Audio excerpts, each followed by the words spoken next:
بسم الله الرحمن الرحيم. Dan pada pagi ini insya Allah kita akan mencicipi nama yang indah yang bernama Al-Mutakabbir. Al-Mutakabbir dari kata takabbara, yatakabbaru, takabburan. Ya, takabbara berarti menunjukkan kebesaran. Yang menunjukkan kebesarannya, yang show up, yang berhak menunjukkan bahwa dirinya besar, dirinya hebat, dirinya maha kuasa. Nah, itulah yang disebut Al-Mutakabbir. Kepada siapa Allah menunjukkan itu? Li'ibadih, kepada hamba-hambanya. Dan kita adalah hamba-hamba Allah yang mestinya kita merasakan itu. Bapak Ibu, Imam Mu'tazilah mengatakan betapa hebatnya Allah membuat engkau ketakutan kepadanya, bahkan hanya melalui makhluk-makhluknya. Corona ini hikmahnya dan pelajarannya banyak sekali. Salah satunya, kita ketakutan bahkan dengan benda makhluk yang kita sendiri belum tahu di wujudnya kayak gimana. Cuma karena iklannya masif, bentuknya kayak bola tapi ada bulu-bulunya, akhirnya semua orang udah meyakini itulah corona. Tapi terlepas dari bentuknya seperti apa, ini sudah menghantui kita. Maka Ibnu Taimiyah mengatakan betapa hebatnya dia, bahkan engkau pun ketakutan cuma dengan makhluknya yang tidak terlihat. Inilah lagi lebih kurang makna kibria. Kibria atau takabur. Jadi hanya Allah yang boleh takabur. Apa yang membuat seorang hamba itu dimurkai oleh Allah? Ketika meminjam, mengambil, memakaikan sikap takabur itu. Menunjukkan bahwa dirinya hebat, dirinya paling benar. Ya. Dan sekarang mulai muncul ajaran-ajaran seperti ini atas nama Islam, atas nama ulama terdahulu, salafus soleh, atas nama Al-Quran dan Sunnah, lalu mereka merasa paling benar. Nah, ini agak berbahaya, sudah mulai banyak gangguan juga kita ya dalam tradisi beragama ketika ada orang-orang yang merasa paling benar ini. Salah satu yang membuat iblis yang tadinya dia adalah malaikat, bahkan petinggi malaikat, namanya adalah Azazil. Gelarnya Haris, penjaga surga, tugasnya khazin, menjaga perbendaharaan benda-benda utama di surga. Itu Azazil tadinya kana minal jin, gitu kan di dalam Al-Qur'an. Iblis itu awalnya adalah dari klan jin. Klan jin ini Bapak Ibu, ini Allah ciptakan min marijin min nar. Nah, begitu dalam surat Ar-Rahman, saya wa khalaqal janna min marijin min nar.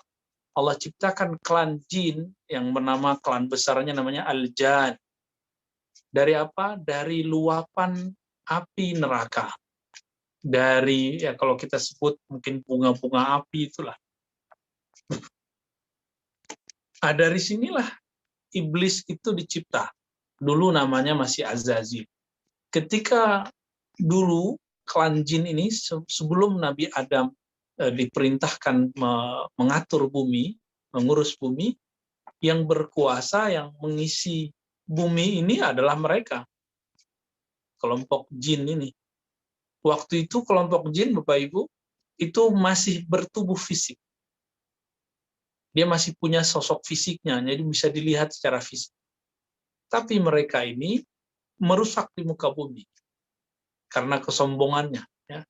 Karena mereka sombong begitu, maka Allah Subhanahu Wa Taala buat kiamat terhadap bangsa jin di bumi, tapi diselamatkanlah satu keturunan namanya Azazil. Nah, Azazil inilah kemudian yang semua disebutkan dalam kitab-kitab klasik, ya, kitab-kitab Taurat, yang kemudian diajarkan beribadah, lalu dia beribadah sampai kemudian dia bisa diizinkan beribadah di langit ketujuh, bahkan di atasnya beribadah di surga.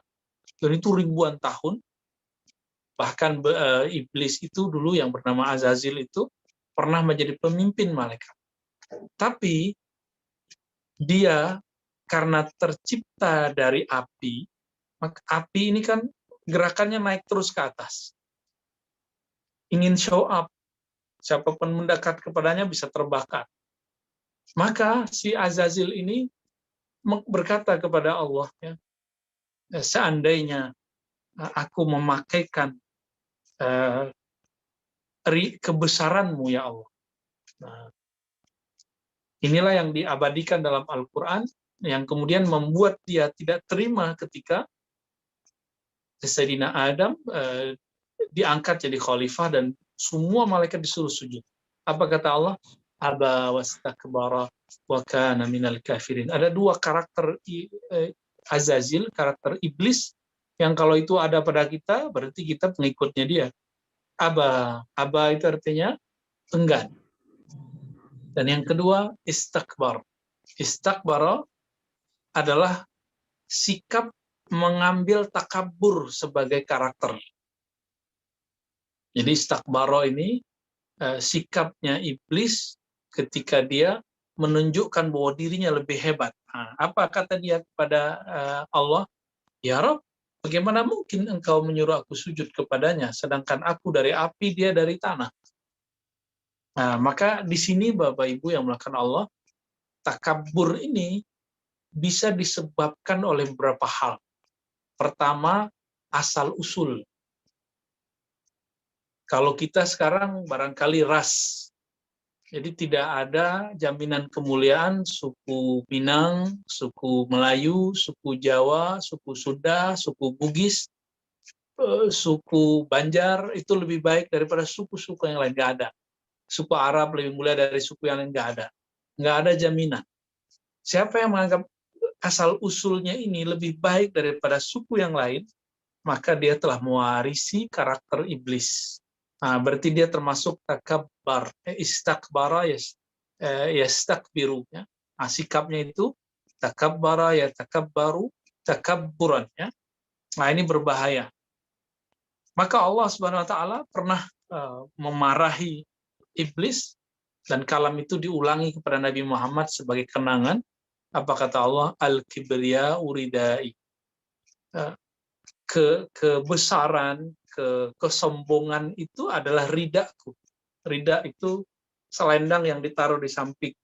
Nah, ini simbol aja kan. Wal azamatu izari, sedangkan keagungan adalah sarung pakaian. Faman naza'ani fihima qasamtu. Siapa yang mencoba mau merebutnya dariku, aku akan memusuhinya. Jadi iblis ini ingin memakaikan sifat-sifat Allah itu pada dirinya. Nah, oleh karena itu, iblis itu tidak berhak mentadbir bumi, ya, memerintah di bumi, jadi khalifah di bumi. Jadi tidak ada ceritanya dalam sejarah alam semesta, orang-orang sombong itu diizinkan sepenuhnya mengatur alam. Selalu yang diizinkan orang-orang yang merendah.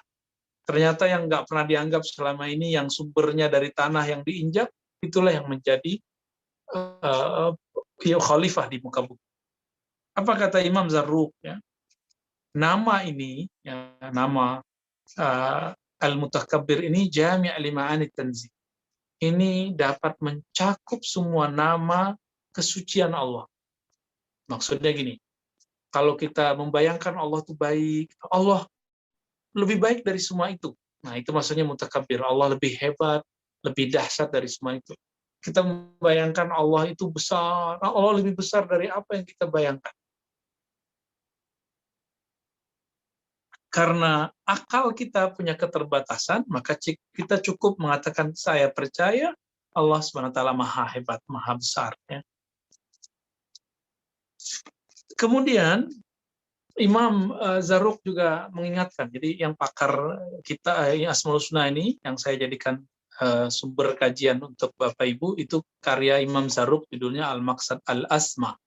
Kalau untuk kajian di kajian dengan teman-teman Ahlu Sunnah di Bremen, ya, via online juga, Jerman, kita menggunakan kitab Al-Maqsad Al-Asna. Kalau ini Al-Maqsad Al-Asma.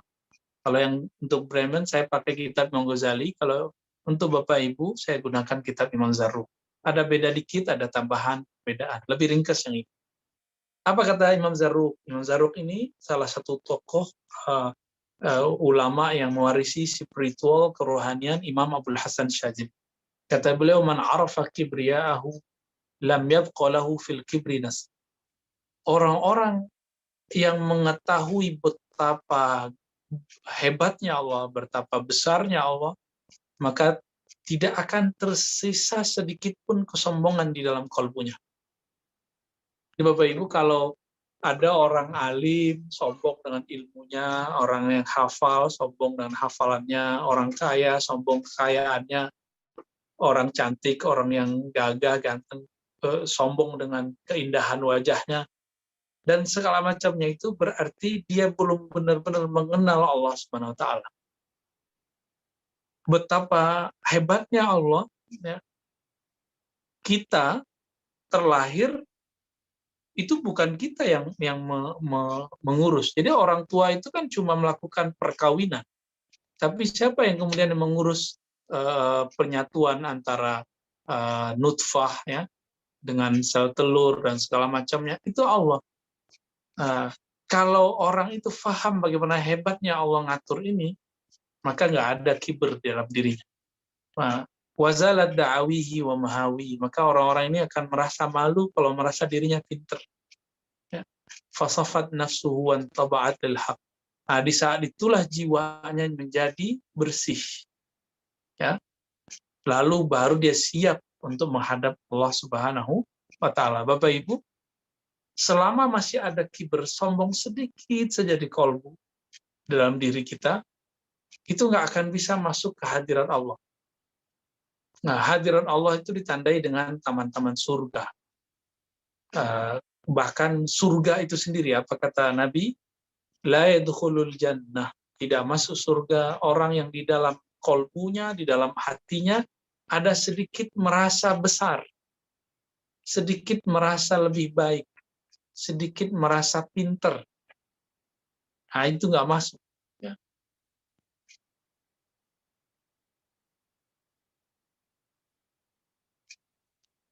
Lalu bagaimana cara kita mendekatkan diri kepada Allah dengan nama Al-Mutakabbir? Nah, karena Allah itu maha hebat, maha besar. Orang yang merasa dirinya hebat, merasa dirinya besar, merasa dirinya tinggi, dia pengen dihargai. Maka cara kita untuk mendekatkan diri kepada Allah adalah as-sukun tahta jirniyanil ahkam. Kita patuh kepada hukum-hukum Allah. Nah, inilah kemudian yang sering saya katakan, kalau ngajarin anak-anak jilbab, menutup aurat, jangan jilbabnya yang dikencengin. Ajarkan kebesaran Allah. Ajarkan anak itu mengenal Allah. Kalau sudah kenal Allah, itu anak nanti tanpa disuruh dia mau pakai jilbab. Tapi kalau kita terbalik, memulai dari menyuruh pakai jilbab, itu bisa dicopot kalau nggak ketemu kita. Ya, di Sumatera Barat, di Aceh itu kan wajib pakai jilbab. Di Sumatera Barat itu ada perdanya yang kemarin sempat diperkarakan oleh kawan-kawan yang agak rese lah ya. Itu kan urusan lokal lah ya, tapi mereka mau masuk aja. Tapi memang ada yang keceplosan dari kalangan kepala sekolah ini terlalu memaksakan, bahkan yang non-muslim ini juga nggak baik. Ya.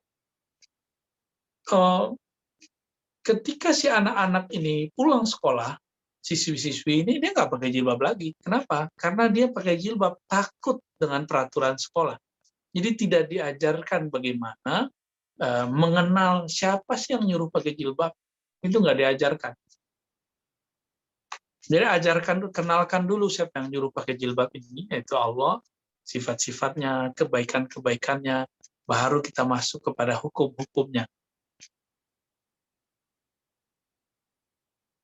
Lalu dengan cara apa kita mendekat kepada Allah? Biizharil ubudiyah, ya. Dengan menunjukkan rasa kehambaan kita kepada Allah dan menjalankan kewajiban-kewajiban kita sebagai hamba Allah. Nah, kewajiban kita adalah berzikir yang banyak, ya, merendahkan diri di hadapannya. Bapak Ibu, kita kan mengira doa itu penting, tapi ternyata doa-doa kita itu sebenarnya baru mementingkan diri sendiri, belum mementingkan Allah. doa itu baru nyambung dengan Allah Al-Mutakabbir jika doa itu dimulai dengan merasa diri kita hina di hadapan Allah.